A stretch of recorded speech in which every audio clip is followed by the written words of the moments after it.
Good morning guys, राजेपदा चॅनलवरती एक छोट्याशा व्हिडिओमध्ये तुमचं स्वागत करते. तर घरी मम्मी नाही, मम्मी गावी आहे, तर सगळं काम मलाच करावं लागतं. पाणी भरलं सकाळपासून, थोडंफार काम केलं मी आणि भूक लागली आहे. तर नाश्त्यासाठी सकाळी पहिले चहा प्यायला होतं ना, आता दुपारचं जेवण मला बनवावं लागेल. तर विचार करतो आहे पहिलं ना 2 बटाटे घेतलेत मी आणि चण्याचं पीठ पण आहे. तर मस्त ना त्याला बटाट्याची भजी मस्त बनवतो मी. तर मला बटाटे भजी तर पहिली मला कापावी लागेल. माझे बटाटे कापून झाले. मिठाच्या पाण्यामध्ये थोडंसं फुकट ठेवतो म्हणजे ना एकदम थोडीशी नरम होतील ते आणि खाण्यासाठी पण मला मजा येईल. 10 मिनटं ठेवले ना तर मस्त नरम होऊन जाते.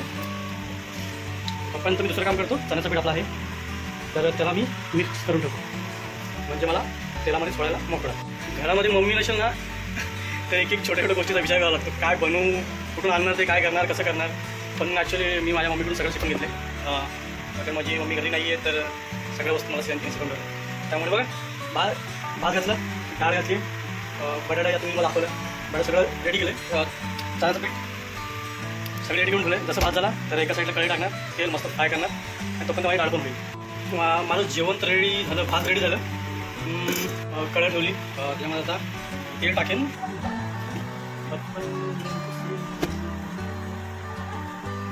एवढा तेल बदला आणि थोडा तिखट पण आला पाहिजे. थोडा मसाला पण टाकून देतो तर म्हणजे आतमध्ये थोडंसं त्या बटाट्या भाजीमध्ये खायला थोडंसं तिखट बनवलं ना मला वाटतं थोडं छान लागेल. त्याला मिक्स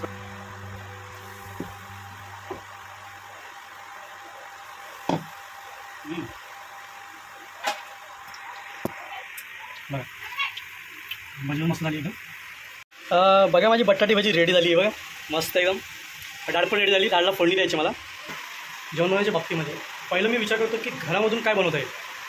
अगर त्याच्यामध्ये घरामध्ये काय ऑप्शन नसेल ना तरच बाहेर जातो. नाही तर जेवढं पण माझं मनाचं मला वाटतं की खायचं काही मन आहे तर मी पहिलं घरामध्ये पण ट्राय करतो, त्याच्यानंतरच बाहेर जातो. तर तुम्हाला अजून एक विचार असेल की मनामध्ये यार बटाटे भाजी तुम्ही बाहेर खाऊ शकतो, पण यार तुम्हाला सांगू यार आपण घरामध्ये जे बनवण्याची पद्धत वेगळी असते आणि टेस्ट आपल्या पद्धतीने असते आणि वेगळी असते. तर ती खाण्याची मजा असेल ना घरामध्ये ती एकदम वेगळीच आहे. ठीक आहे.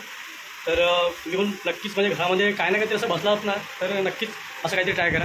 माझं ऑप्शन माझ्याकडे काय नव्हतं की आता मम्मी नाही माझ्याकडे, म्हणून मला माझं स्वतःचं जेवण बनवावं लागलं. मग मी विचार करतो मला काय बनवू, तरी सगळं सुद्धा तर मी हे बनवतो आहे. तर आता फक्त मला थोड्या वेळानं जेवायला बसायचं आहे. तर डाळ पण झाले, डाळला फोडणी देऊन मला थोड्या वेळ मी जेवायला बसेन 1 वाजेपर्यंत. ठीक आहे. चला जेवण माझं रेडी झालं सगळं. तर मी आता आंघोळी करतो कारण आंघोळी करण्याच्या नंतरच मला जेवावं लागेल. काय आंघोळी केल्याच्यानंतर मी जेवेन कारण आंघोळीच्या आधी जेवलो तर परत पोटामध्ये नंतर मी घास होईल. तर मी पहिला आधी आंघोळी करतो. 1 वाजला आहे, 1 वाजला. तर पहिलं मी आंघोळीला जातो, त्याच्यानंतर मग मस्त फ्रेश होऊनच जेवतो. पण आंघोळी करून बाहेर आलं, मला भूक लागली आहे तर पहिलं मी जेवून घेतो. तर या तुम्ही पण जेवायला आणि भेटूया आपण. मी तेच व्हिडिओ स्टॉप करतो. आता आपण भेटूया नेक्स्ट व्हिडिओमध्ये. तोपर्यंत टाटा बाय. आणि प्लीज माझ्या व्हिडिओला लाईक, शेअर आणि सबस्क्राईब विसरू नका. Bye bye.